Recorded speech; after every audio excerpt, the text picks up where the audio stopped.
And the Hooks here with Chris Gobby. First things first, let's get a shot of the guns. Let's see those babies, Chris. Give us a flex. Nice. Nice.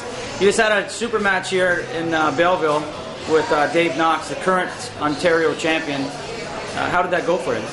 I was kind of worried about his hand and his wrist. I know he was going to hook with me. But it went fine. I was able to contain it. He hit me. My wrist, held him in play and went into the hook. And I knew if it went there, he had nothing. And he had nothing. I knew he wasn't even close to my strength level. But I was worried about his hand, but it worked out okay. Are you doing anything new in your training? I'm working a lot. I'm working weak points, wrist lever, wrist rotation, hammer curls, things I've neglected for the last year and a half.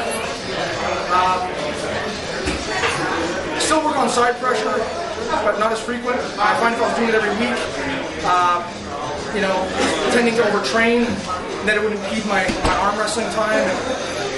So just trying to work on speed stuff, but that's going to come in time. So will we be seeing Chris Gobby top rolling in the future, or are you going to stay primary? I have no choice. I can't. You can only defensive hook. For one reason, there's certain guys in the world that I'm just not going to be able to get my hook in. That's a fact. Number two, I want to have a 20, 30-year career, and that's not going to happen if I'm pulling inside on every single match I pull. Amateur, pro, everything goes inside. It's going to take its toll on my arm eventually. So I want to become more well balanced. I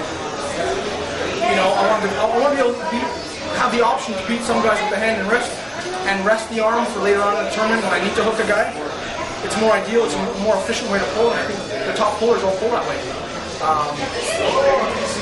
I'll always lean towards the hook, but I don't want to have to.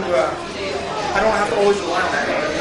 What's next for Chris Gobby? What can we see coming up in the future for you? Nothing big. I'm going to Connecticut for the Fall Classic next week. My left is recovering from an injury, side pressure related. It should be back in about a month. My focus is on training, bridging the gap between my weaknesses and my strengths, and looking at nationals, looking at worlds. Arnold Classic in March 2008. Looking at things like that, bigger tournaments. I'll hit the odd amateur tournament, which is good because it'll allow me to work on my post and my top roll against lower ranked guys. Just focusing on training. That's it. Chris, thanks for taking the time to talk to inthehook.com. No problem. Thanks a lot.